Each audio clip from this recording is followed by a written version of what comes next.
Hello, everyone, and welcome again to another Pivot Music podcast where we try to interview interesting people that are creating music for films. And today we have a young man I've met, in the last 6 months or so. And we've had many conversations, and I've invited him today, Andrew Weaver. Hi, Andrew, and welcome to the podcast. Hi, it's good to see you again, and yeah, I'm very glad to be here.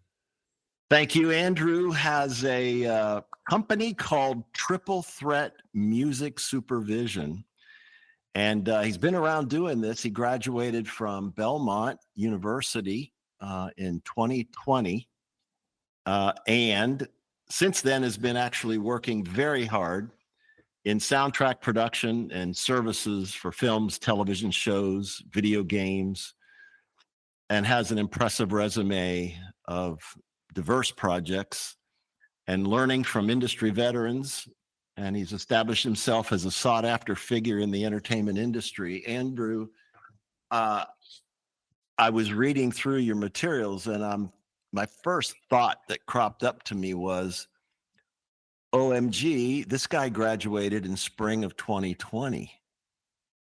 And uh, like, I mean, that was like I was teaching at Belmont at the time. So I would love to hear your sort of quick experience of what happened to your senior year. Sure, honestly, graduation was on a screen watching the credits roll, and we got a graduation, like an in-person graduation later. But really, what I realized is, I've always had this plan of wanting to start my own company. I'm an entrepreneur at heart, but I felt, okay, I'm gonna need some more experience if I want to do this on my own. And really, that's when things came together where Lauren, my business partner at Triple Threat, reached out and said, hey, let's catch up. Everybody, she graduated the semester before me, so December in 2019, and we were all in the same boat. She just got laid off from her job because of the pandemic, or furloughed, I guess is the correct term. But so basically, all trying to figure this out. And I knew she was the only other person who was just as passionate about the world of music supervision around our age. And really, we just caught up and said, maybe we should start this business now.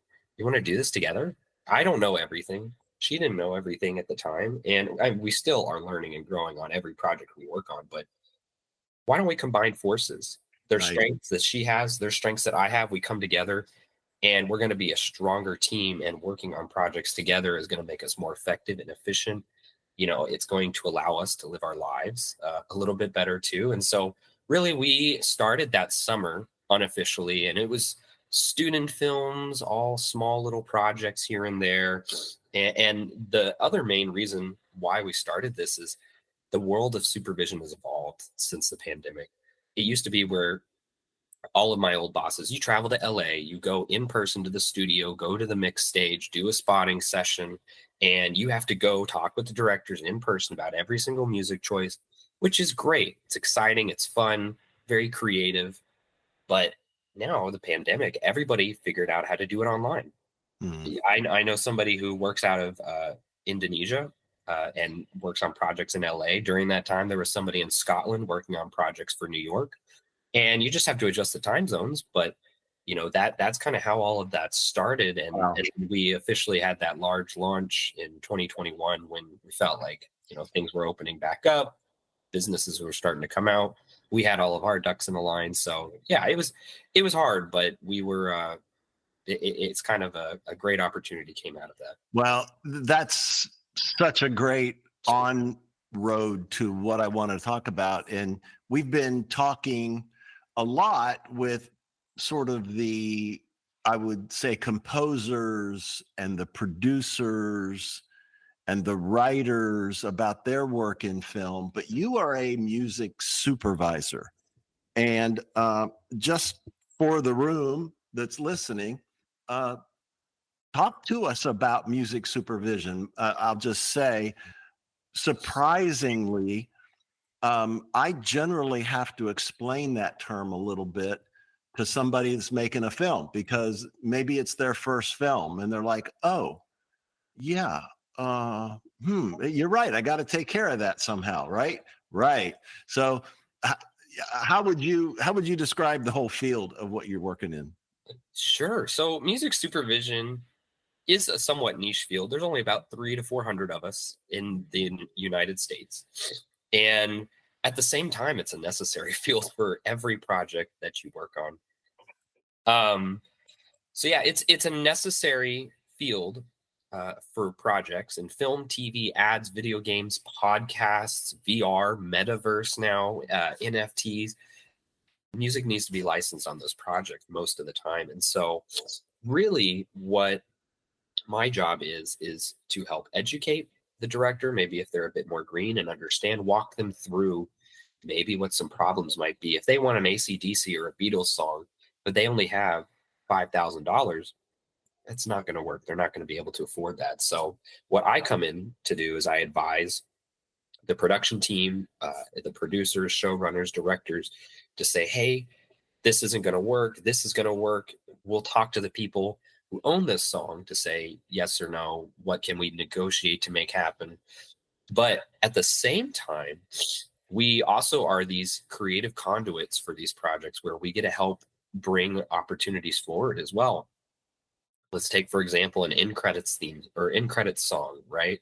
For a major motion picture. And maybe we find an artist that has a huge following. Maybe we find an artist that doesn't. And so that's where we come in to let the filmmakers be the filmmakers and focus on the film, and we bring in the music. It is very similar to a composer's work where, composer scores are fantastic. We love listening to them.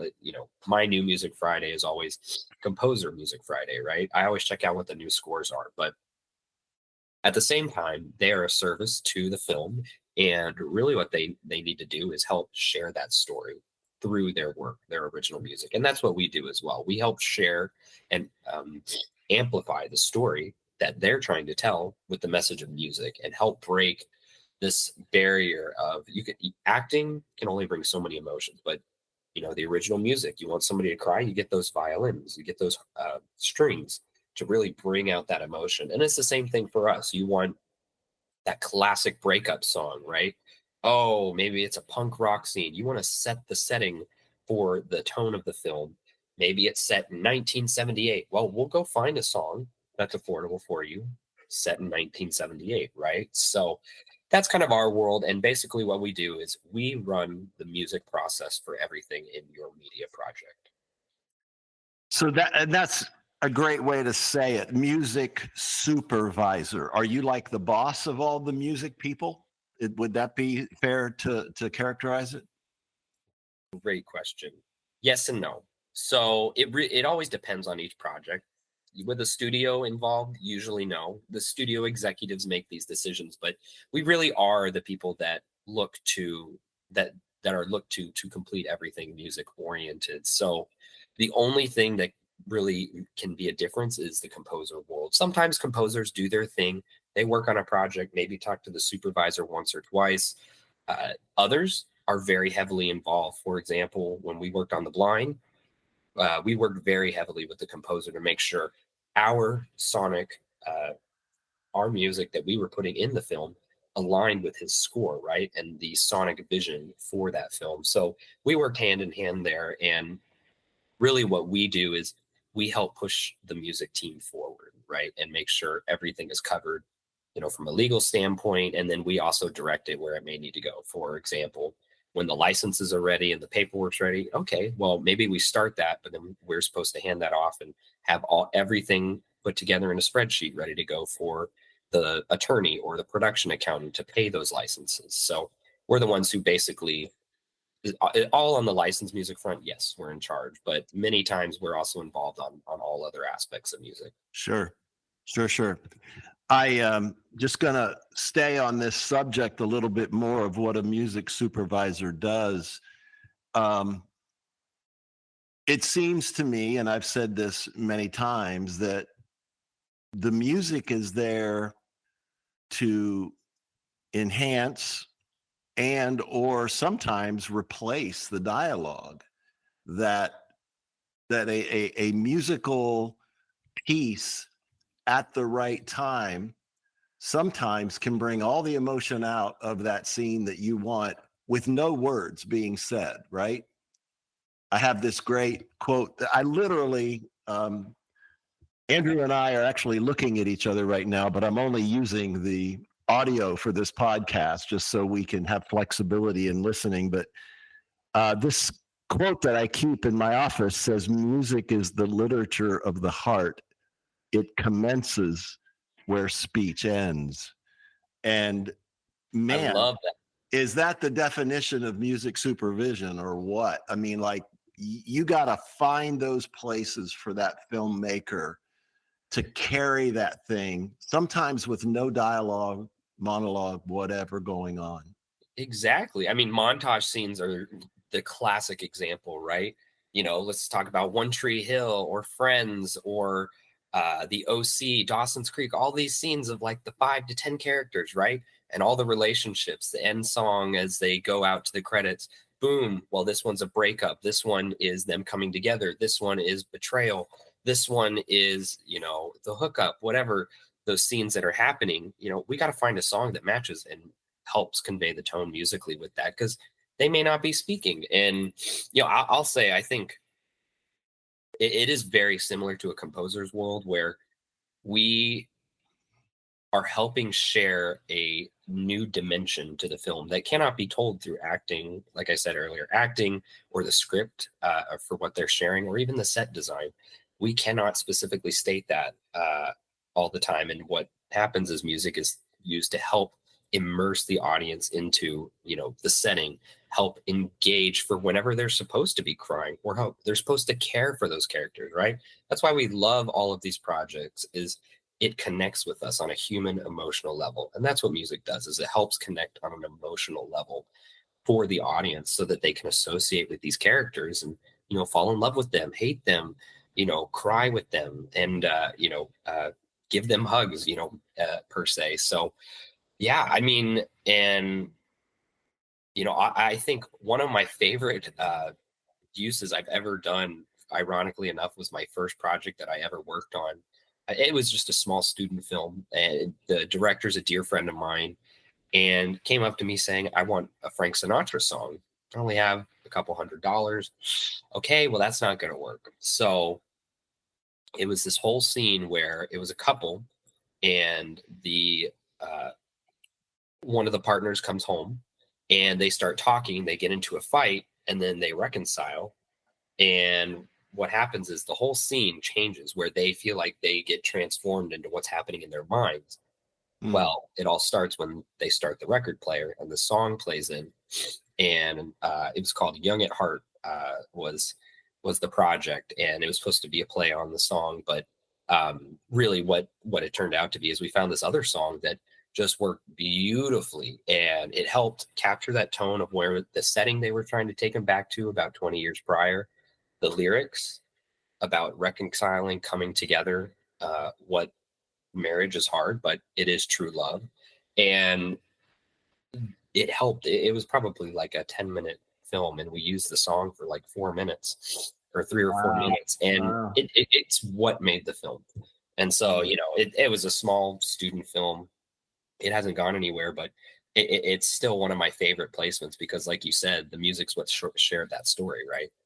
It really does. It really does. And I, I'm sort of on a personal soapbox with filmmakers to say, um, guys, elevate the role of music in your films. Um, from a budgetary standpoint, from a strategic standpoint, when you start thinking about your film, what's carrying it, sort of emotionally. It's so important. I saw a clip the other day that was, I think it was like a Bruce Lee scene or something, where he's taken off his shirt because he's going to fight somebody, and it was like the music that they put in the movie. And then to Yeah. sort of give an A B contrast to it, they then did that sexy sax sound to it after it and shows just like, yeah, that communicates something totally different at Yeah. that moment. And it's just so important. I mean, help me make my point. I know you feel that way. Oh, absolutely. Music can help set the tone, right? It helps inform, like I was saying earlier, it helps inform the audience whether they should be crying or laughing. You know, Comedies are a great example. There are those serious moments in comedies, but a lot of time it's supposed to be funny, and it's like, boom, where's those little clicks of the songs maybe that they come in, or helping identify to the audience, hey, this is a serious moment, right? And yeah, that music helps convey that tone and takes the audience on that journey of the film or the TV show, whatever project it is. And music is kind of one of those emotional accentuators where it says, oh, hey, cry, sad, happy. It's supposed to help convey that tone. Yeah, my other sort of personal soapbox part of this is that it's generally thought of in post-production when there's not a ton of budget left to finish this movie. And how can you and I start this wave of understanding to pull the music thinking up earlier into the making of the movie? Look, I know filmmakers have an enormous task in making a film. I mean, there's no question the number of boxes you got to check off to make a movie is staggering. I watched I don't know if you know Joth Riggs in LA. I watched his whole online course on directing, and I just thought my head hurts, after watching everything that has to go on to make a movie from top to bottom, every little thing. And oh, by the way, music was one of like 54 chapters in this thing.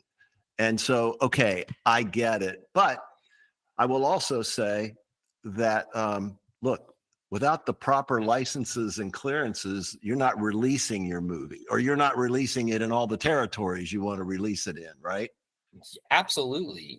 I think you are absolutely right. A lot of the times we get brought in on post, and yes, that can be good because we understand what we're getting into.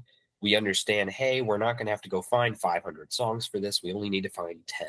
You know, we understand that, but we always say this, from an educational standpoint, like I was mentioning earlier, we love informing and educating the people we work with because, our job is to make our client's life easy, right? So that is with the whole music clearance and licensing process, walking through all of the creatives, getting them options that they would like and that match what their needs are in the film to convey those emotions, right? And so the best way to do that is to have time. Time is one of the only things in this world that you can never get back, right? You can't do anything to change that. And so if we're brought in earlier and you have, like I said earlier, a Beatles song in your script, and you go in and you film that and you have everybody dancing to a Beatles song, Pretty you're hard gonna, to match. yeah, you're going to have to pay a premium price for that.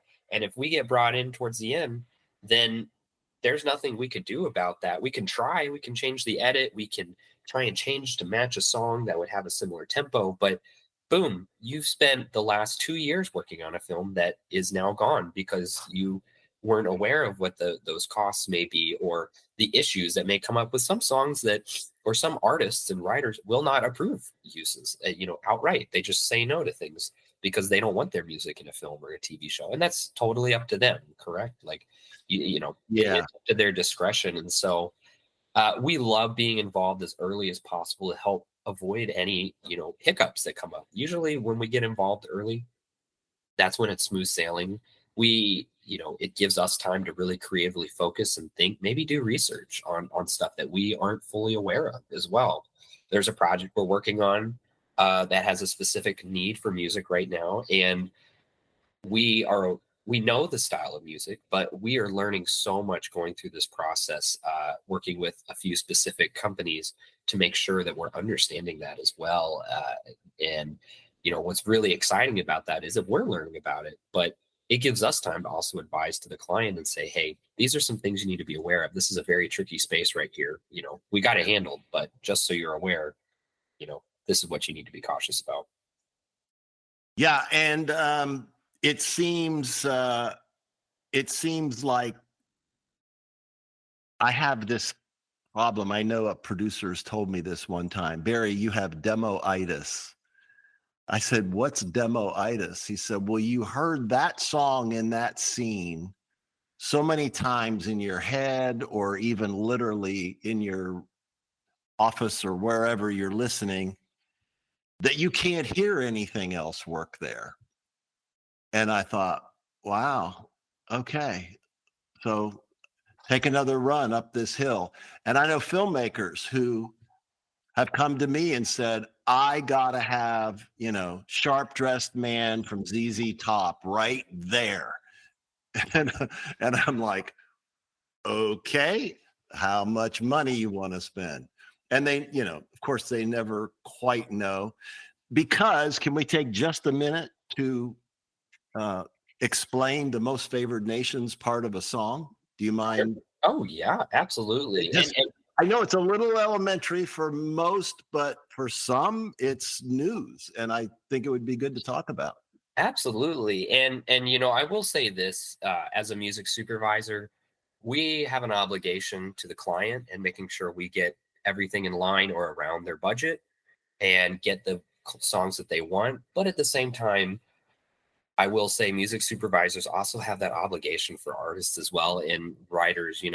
There are some times where we have to be honest with the client and say, no, we can't ask for a gratis or a free license on this song, or we can't ask the amount of work maybe somebody may be doing and say, yeah, they're going to do it for $200 or something. And really, we have to also be the people to protect both sides of that, both sides of the conversation. We're managing that. But yeah, really, most favored nations is one of those checks and balances whenever we're working on a project. Most favored nations basically at its core level says, when somebody says most favored nations, they say, hey, I am getting the same price as everybody else. And there's a few ways you can put it. Usually when you're clearing a song, you have to clear the publishing or the song, the composition, and then you have to record, or you have to clear the composition, and then you have to clear the recording, which is usually with the label or with the artist. So you have two sides there, right? Well, let's say the publisher says this is going to be $5,000 MFN with the record label and for the recording, right? Well, let's say the recording goes up to $10,000. Okay, well that's at 10,000. The publisher's at 5,000, but they put the MFN. Boom, that MFN note. MFN is short for most favored nations. Yes. Correct. That MFN clause then bumps up the publisher's fee to the same fee of the recording. So instead of being 15,000, it's $20,000 because it's $10,000 per side. Because the MFN or most favored nations clause raises that fee. And it's basically a checks and balances that says there's two sides to the song. We're going to get, both sides are usually going to get an equal part of that. There are ways to go, and find other creative problem solving techniques around that. But, a lot of times too, if there's a lot of filmmakers who maybe don't have a large budget to work with, another really important part of that MFN section is if you're trying to get songs for a low price, you're going to run into something called MFN of all songs within the film or all songs of similar use. So basically what that says is, let's say you're trying to license a song for $100 on each side. So that's $200 total. But you have an opening credit song that turns out to be $1,000 per side or $2,000 total. Well, if the people who did the $200 approval say MFN with all songs in the film, that booms, they go up. That goes right up to $2,000. 2,000 instantly. That's right. Exactly. And that's, a huge increase in your budget that, you may not be able to afford. So that is something to definitely be very careful for, because that can make or break the entire budget. Yeah. What I love about what you're talking about is um, you really have to, if you're going to live, I mean, in Nashville, Tennessee, Music City, USA, if you're going to live here and you're going to operate in the music industry, which is not just here, it's LA, New York, London, around the world, um, you've got to have credible relationships with the industry, with the record labels, with the music publishers, with the lawyers, with the agents, with the managers of the artists, everybody. And you can't just brush the people that you go to lunch with the rest of the week over a song for a filmmaker. I mean, I love that you brought this up, and you sort of have to live in that, you know, in between space between working for your client and also remaining a part of that industry. Absolutely. You know, it's really similar to the same world of streaming, right? There are a lot of people fighting to get more money for streaming because you could have a million streams and that could be worth $2,000 that you earn, right? And then that gets dispersed to label management, uh, the DSP or the distributor that put it on the DSP, and then you're left with maybe $100 or something, right? And so it's kind of the same thing there, where people are fighting to get their rights, and it's the same thing for us. We don't want to devalue the music that we get to work with. There, obviously, we do have budgetary constraints on a lot of projects, so we have to figure out and problem solve with that. Sometimes it means the song isn't going to land, and we have to figure out another song that will work. But, you know, really what's important there is music supervisors, you know, if we're negotiating and we're trying to make something happen, it's because we care and we really want that song to be in the project.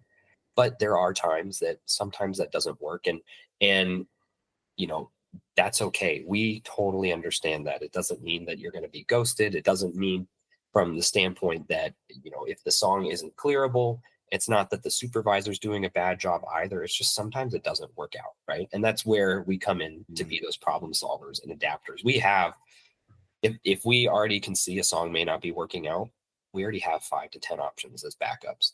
And sometimes when that happens, it's even better than you expected. We just wrapped up a short film, and they had one song in there that was going to have additional. I won't go into the world of union fees, but there was something there that was going to raise the price and basically triple the budget of the music. So we had about 5 to 10 options that backed up. Got a call the next day when we sent them over. I had no idea these songs existed. This one's better. And so, you know, Nice. sometimes that Nice. happens where we're able to problem solve and find something that may even work even better for that scene and that the director or the producer may not know.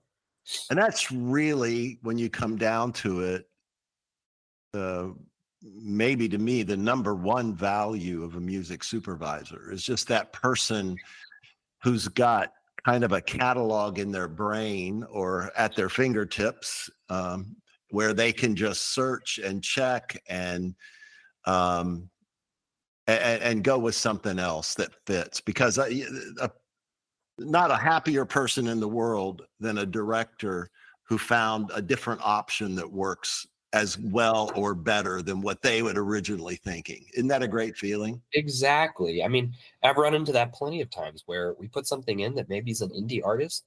Boom, they blow up. I know there's one person I knew at Belmont, got a placement for them. They did a cover because we couldn't afford the original version of this song, did a cover, and now that placement helped them get a record deal with a major label, and now they're writing with one of the most well-known writers in the world, and they've gotten about 10, 15 sync placements. They just got an end credits to a huge feature film, and they are playing with people like Elton John and things like that. Like, it's unbelievable to see where, you know, maybe one small thing like that can also provide a huge opportunity for an artist. And that's a great feeling, being able to help support that, because like I said earlier, we're music fans. We know everybody. We try to get to know every single person in the industry to, you know, have access to those catalogs and those databases. But, you know, even with that, when those wins happen, oh my gosh, it feels so good to be able to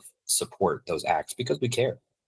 It really does. And then you're maybe giving some of those indie artists an opportunity to, hey, I got my start on that film that you got that cut for me. And these days, and it's a lot of what we're doing at Pivot Music. These days, we're trying to utilize the film opportunity for our artists, really to replace radio when you think about it. I mean, I come from a record radio background, and I've had tons of artists that had high charting songs and didn't move the needle on sales. So it doesn't mean because you're on radio, you sell or nowadays stream or are viewed. So I really believe that the opportunity behind movie campaigns can help artists a great deal. That's what we're kind of trying to do. Absolutely, absolutely. I know we've talked about this before too, but that's one of the greatest. That's like the best case scenario, right? That's the best thing to happen in this job that we love getting to do, discovering talent. Look, I mean, there's so many stories. Billie Eilish, Lana Del Rey, and their careers have been jump started because of this stuff, and So it's a new, being the radio space that's still there, absolutely, but sync is this new horizon where a radio program may be reaching a regional audience or a national audience.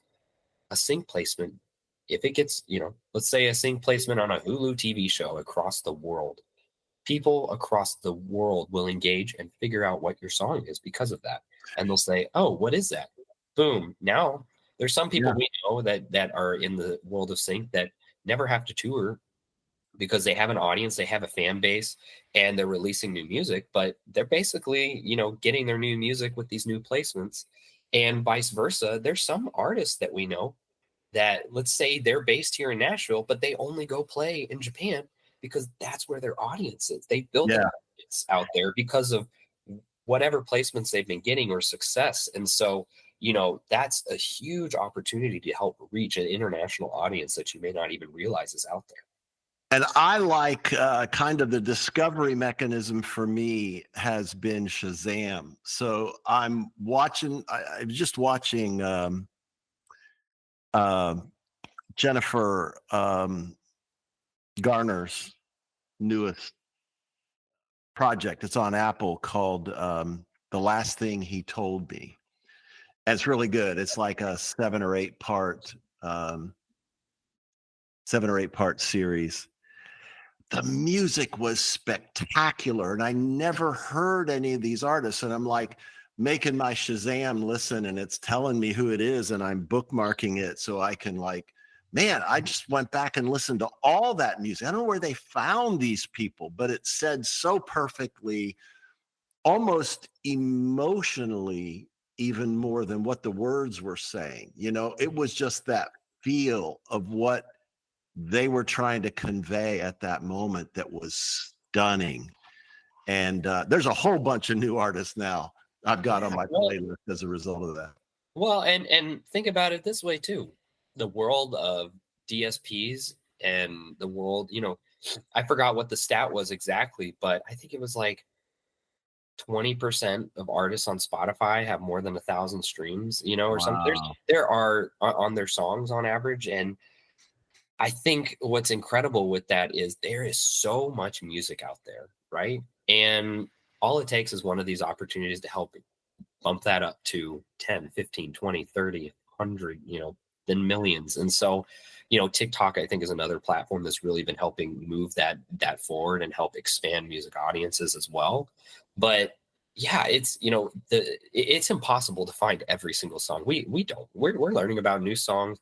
Obviously, new music comes out every week, but there's still stuff that we're learning about that we don't fully know. And, that's all about the journey, but it's exciting when we get to find these hidden talents that then have a life outside. Yeah. I just heard the other day, 90,000 songs a day are uploaded to Spotify. So at that rate, I mean, there's just no, it's actually silly to think that anybody can even know what's going on. So yeah. Hey, filmmakers, you need a music supervisor. Call Andrew Weaver, Triple Threat. Andrew, I have this list of 20 questions, and we haven't even gotten to my 20 questions, and we're like over a half an hour in on this. Yeah. Let me just ask you a couple of more quick questions, and then maybe we got to do a part 2 with you someday. I'm always Um, down. So we can have Lauren do the second half. Okay. Well, tell me about Lauren. I was going to ask you about your relationship with her. You did a little bit when you said, "Hey, let's combine our forces." Where does she kind of excel, and where do you kind of excel in your partnership? That's a great question. Well, first and foremost, I've known Lauren since I was in college. We both went to college together, but we actually met at the Music Biz conference here in Nashville. And everybody said, you two need to meet because Wow. I was kind of just the nerd about music supervision. I didn't know what it was until I went to college. And then I just felt my calling there. I said, okay, God, I feel like this is my place. This is where I'm supposed to be. And I'm so grateful that that has been working out. But Lauren, her story, she's, she would be able to share more into this, but she knew when she was like 14 or 15 years old what a music supervisor is, what that is. And she had been Wow. chasing that dream. She knew Belmont's the place I need to go. This is what I need to do. And, we met and connected there at the Music Biz conference and it kept in touch. And we were both kind of doing our own things. I was working for a music supervisor. She was working under a music supervisor and kind of, rising up in those ranks, getting experience. And then, really what her background is she has worked a lot in the post-production world as well. She's very, very creative. That's one of the things I love most about her work is, I come from, I'm a very type A organizational logistical person. The clearance and licensing world for me, great. I know it. I know all the clearance people. I know how to get this stuff done, advising when things maybe have issues. And she has this great craft for finding this talent. And that's where we kind of work that balance with each other, right? Right. That's where I come in and I can help with a lot of the logistical stuff. And I send out briefs and check out the music. And we always A and B and everything we work on together right now. Always A and B and compare. A lot of times she finds stuff that I'm like, oh my gosh, where did you hear that? That's incredible. And, we'll put a playlist together that we both agree on and then send that to the client for our options if we need to replace something or if they're looking for some songs for a spot in the project. But, really we look back and, yes, a lot of supervisors run it on their own and then maybe have a coordinator or an intern. But, the difference of what we're trying to do with Triple Threat is build a company. We want to be that call in Nashville, in the South, and then beyond that. We work with clients all across the world. One of our first big projects was out of the UK. We do a lot of work in LA, New York, Nashville, Atlanta, Chicago, Texas, Louisiana, Arizona. We almost worked with somebody in Israel, and Nice. we have a worldwide reach with our work and the people that we work with. There's an Italian filmmaker we just met with actually. And, what's really cool about that is we're not just working on these individual projects and doing this one thing. We want to be, especially here in town, we want to be that first call and we want to be pioneers in building something that builds an ecosystem for the music for media community. We want to help bring opportunities for rising composers, rising artists, and then also help these filmmakers that are figuring these things out and trying to say, you know what, I really have no idea. Hey, we'll run a quick estimate for you. It's super quick, gives us a few days, and boom, that could completely change the conversation of whether you need a music supervisor or not, if you need a composer. We love having those calls and but all that to say, I don't have time to do that myself. I'm already, especially in the new year, productions have just skyrocketed because the strike's over and people are getting back to work. And I am so busy. I barely have time to answer all of my emails. I'm already 50 emails behind from yesterday, and I have so much work to do. Well, I'm so glad that I have Lauren, there because she's able, we basically, hey, you do this, I'll do that, you do this, I'll do that. But then at the same time, she also has all this other stuff going on and she has clients that she's working at. I have clients that I'm working with. And then there's a crossover as well. So, that's why I say we really want to build a company, not just be music supervisors with that. We want to build an Nice. ecosystem that provides opportunity beyond like when we'll be doing the job. Very good. Let me ask one other real interesting question. Can you tell me about Disco Database? I don't know that I'm familiar.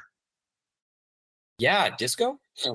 So here's the pitch. Disco is a rights management database for supervisors created by supervisors. So fun fact, it actually started in Australia. There's a music supervision team out there, and they needed to figure out a way to put all the music that they're getting together. Back in the day, early 2000s, it was iTunes. You download all the songs and you have things in a folder, and good luck. You got to figure it out, right? And so this company, Disco, created this rights management platform, which I think is great in general for anybody, in the publishing, recording world. It's a great way to just know your catalog. And so basically what I love about it is it makes it easy. It's user friendly. It's very simple to use. It's clicks and drags. It's kind of like, the difference between I say a Mac and a PC. A PC can give you all this hardware, all of this juice. You can do really intensive stuff. A Mac can give you a good amount of power, and it's so easy to use, right? You just, swipe up, swipe left, click two buttons and you're already done with your thing. And so that's how I feel like Disco is. It's very simple to use. It's very intuitive. It's very easy to read and follow through. And music supervisors use Disco a lot, where let's say I'm saying to 100 people and I say, hey, I'm looking for a song that is going to be used in the opening scene to establish a scene for a TV show set in 1992. What do you have? Well, I can go and see what I have, but then I have to go through every single email back in the day or look at my iTunes and look and all the dates of when maybe all those songs were. Well, now we have one link that from Disco, and we say upload here. It uploads to our Disco database, and we are able to get just a full rundown of every single song, and they can add notes to it. They can say who the writers are, who the rights holders are that we need to approach to clear that song. Nice. Sometimes it's one person, sometimes it's 10. And having that information there is so invaluable and saves us so much time so that we don't have to research it and then reach out and maybe it's wrong and go through 20 different emails just to figure out who owns the song. And so, really Disco is such a great platform on that end for us, but also for people who are pitching music as well. And that's publishers, sync agents, labels, songwriters, artists, all of that. And basically, what's great about that is it gives you one link. Instead of having to attach MP3s and things like that when you're sending your music to a supervisor, you just send one link. You could have it expire. It doesn't have to expire. It can be there forever. Oop, you accidentally attached the wrong song. It's okay. The link doesn't expire. You can update the link without changing the link, the URL link. It's great. They pop it up. They maybe you send it 2 minutes later, you realize there was a mistake. So you go, or a typo, you go change that and update, click update. And if they haven't clicked it, they won't even know the difference. So, that I love that about Disco, and it's so quick and so easy. And now they have this whole thing, Disco libraries, where you can go through people's catalogs on the platform. Let's say I'm working on a project at 11 o'clock at night that needs something 8 a.m. the next day. I'm not going to send out a search or email people. I go on there and I go see, I type in what I'm looking for and maybe they have it. And so that's a way to get your catalog on there. And now they even have an AI tool where we say, I'm trying to replace this song by Rosetta Tharpe. Okay. Well, what's that going to look like? And so that's where I go in and I'll link the song and it'll say, hey, they're still working on it, but it'll say, hey, here's 40 songs that sound similar to this. And then that's where we can find stuff and it saves us time. But Andrew is essentially explaining how sausage is made right now. And if you don't like listening to that, and if you don't enjoy, did you hear his voice pick up in the enthusiasm that he was explaining that if that's not you, that means you need a music supervisor, and you need a guy like Andrew and Triple Threat and Lauren to come alongside what you're doing. I can absolutely tell you that especially in this faith based film world that I'm a part of, and that we're probably talking to on this podcast, it's important who is the messenger in this, not just the message, but the messenger. And I can vouch for Andrew and tell you that he loves the Lord and he's doing this for the right reason. And I want to thank him for being here. Andrew, I wanted to talk about your favorite composer. You mentioned Billie Eilish. I wanted to get into that and the Oscars. There's so much I want to get into. So can we do a part 2? Yeah, absolutely. I still got 10 more. I could do like 5 or 10 more minutes if you want to. I don't. That's my problem. I've got to go. That's all good. That's all good. So I'm going to have to run at the top of the hour, but I just, I thank you for being here. Thank you for doing this. Any final word to anybody that's listening? Sure. Real quickly, I'll wrap it up and say, one, if you don't know where to start, just reach out. Reach out to me. You can reach us online at triplethreatsupervision.com. There's a contact us page that literally has, hey, what's your name? What's the project? What's the budget? What do you need help with? And we get it. And we respond very quickly. And if you just have questions about it, we always say questions are free. We care, and we want to see stories that are important and impactful get out in the world. So reach out if you just have a question about a song you might be interested in licensing, or you don't know where to start. We're happy to start that conversation and see what we could do, or maybe refer somebody else. Depending on what it may be that's needed. And also just remember, when using music in the film, it's a two-way street. It's a great opportunity to help these artists, but it also can amplify the project that you're working on tenfold. There are so many case studies. Maybe we can talk about it in part 2, but there's so many case studies of just how a song makes a film, right? Or a TV show or a video game. And, just remember how important that can be. And it can be one song, but it can really make the difference between getting a deal and not getting a deal with a distributor sometimes. Yeah, and fitting the budget and all of the things that go along with that. You're like juggling. You're playing like a 3D chess game when you're in there trying to keep all parties satisfied. And I love that about this field. I love it about what you're doing. I'm so glad to meet a young, energetic, on fire team who love doing this and want to keep doing it for a long time. So again, Andrew, thank you. Thanks to Lauren.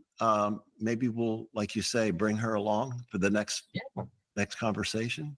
Absolutely. And thank you both so much, Barry and Ben. Thank you both so much for having me on and letting me share a little bit of our knowledge and who we are. We really appreciate it. Yeah, I hope there'll be some people reach out to you, and we will talk to you again very, very soon.